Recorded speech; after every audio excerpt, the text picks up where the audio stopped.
When it comes to Bubba Wallace, it seems like bad news finds it very easy to follow his name. The 2311 racing driver has been exposed yet again for his apologies, and although we thought that he really meant what he said, there has been a cryptic message behind it that shows he would do exactly what he did again, if he was given the chance. On Saturday morning, Bubba spoke with reporters for the first time since his one-race suspension that took place in Miami, and what he had to say has shocked NASCAR fans. Before we get to that, we are giving away $200. Stay with us for more info.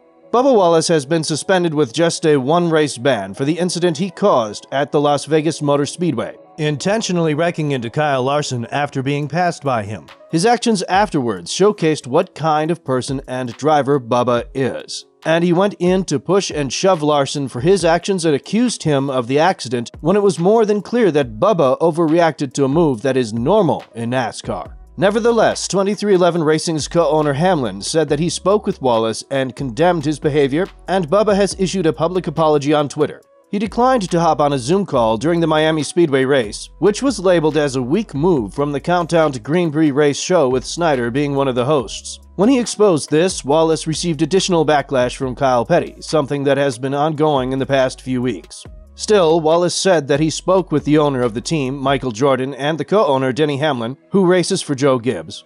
When talking about this, Wallace said that everything is much smoother now and that they understand everything was done in the heat of the moment rather than his original character being like that. They were understanding of the heat of the moment type things, but they were very adamant about how we need to handle those 5 seconds later. You need to think. Like I said earlier, you need to think before you do. That was the biggest thing. They still support me and we're here. Just have to go out and continue to build this team up. Bubba Wallace gave the first public interview after the Las Vegas race, saying that he is not coming for vengeance or anything like that, and that he has spoken with Larson and made things clear that everything was done in the heat of the moment. Genuinely, you would think that this is a good narrative for a story, and that Wallace has indeed learned from his own mistakes. But is this the truth, or is he hiding behind something that has been his genuine thought throughout the interview? Bubba did say something that left some eyebrows raised during his interview with the reporters, as he pointed out that similar activities should be treated the same way. With this, Wallace believes that NASCAR should penalize all of the retaliations on the racetrack the same way, not paying attention to whether or not they are deliberately done. I totally accepted the penalty and the repercussions that came from my actions. I talked to Steve O'Donnell and I talked to Phelps and I said, hey, I'm good with being the example. If we can keep this consistent moving forward, because it's happening multiple times this year and it's something that may still continue to happen for other drivers down the road, I definitely learned my lesson. But we have to be consistent, no matter if it's here at Martinsville or if it's at Daytona or Talladega. We've got to keep it consistent across all the boards, across all the series. It was a good conversation.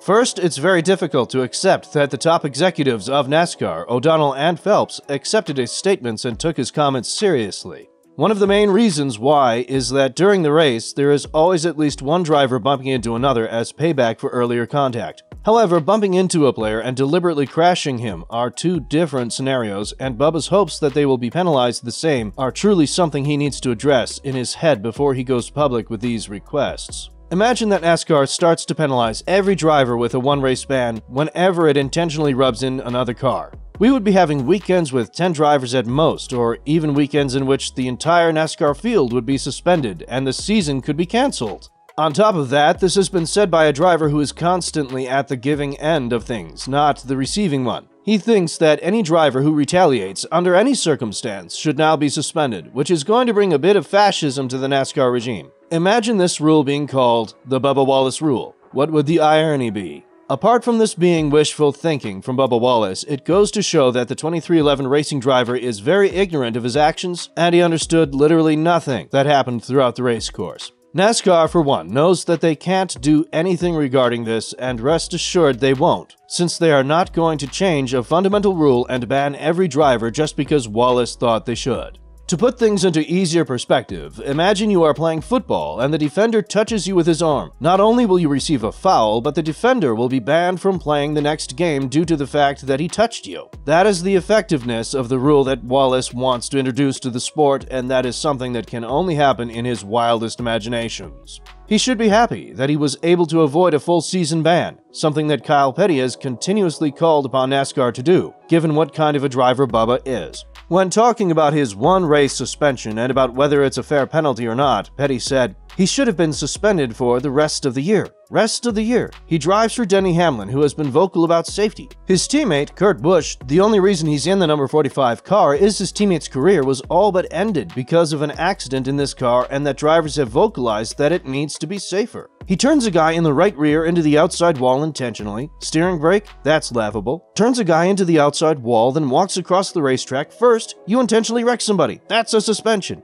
He's walking across the racetrack and cars are going by him on both sides. That's not safe. That should be another suspension. Physically confronts a driver, shoves him. That's a physical confrontation. If I do that on the sidewalk, I'm in handcuffs somewhere. So he physically confronts this driver, shoves an official, doesn't get in an ambulance, walks back to the pits, and then stands and bold-faced tells a fib. The lesson should be the rest of the year. Just the rest of the year. That's just me. But what does Wallace have to say after the race? It seems like he has learned the lesson, and he won't do stuff like this again, and he gets to think before he does stuff like this again, and all that. However, the fact that he hopes NASCAR will penalize drivers for quite literally just driving and doing their jobs and occasionally scratching other drivers is something that doesn't seem right. How can a NASCAR driver ever suggest something like this? It doesn't make any sense at all. When talking about what he has learned from not racing at the Miami Speedway, which by the way is his favorite track, and it being an absolute bummer that this track was the one he was banned from, Bubba said, "I got to think before you do. Going back and looking from a 10,000-foot view definitely could have handled everything way differently. I put myself in a bad light, I put our team in a bad light, our sponsors. It's just something that I'm not proud of. Moving on, moving forward, you are not allowed to make that mistake." Kyle Larson was also asked about the retaliation and about him and Wallace talking it over. It goes without saying that Larson's calmness is what prevented Bubba's outrage from becoming physical, and apart from pushing and shoving, Larson could have landed some punches from Wallace. When talking about the chat he and Wallace had, Larson said, "I thought it went really well. I thought we both moved on from it really fast. It was good to have a talk and just kind of talk over the frustrations and mistakes on both of our parts, and kind of move on and forget about it and get on to racing. I feel like we raced really well together in the past. I hope I don't make any more mistakes and we continue to race good." With that being said, what do you think about Wallace's apologies? In the beginning of the video, we told you we are giving away $200. We are giving away 4 $50 Amazon gift cards to our loyal NASCAR Off-Track viewers. All you need to do to enter is subscribe to the channel, like this video, and comment what you think about Bubba's apologies. We will be selecting 4 random winners from the comments list once this video hits 300,000 views. So make sure you hit that subscribe button, you like the video, and comment in the section below. See you next time.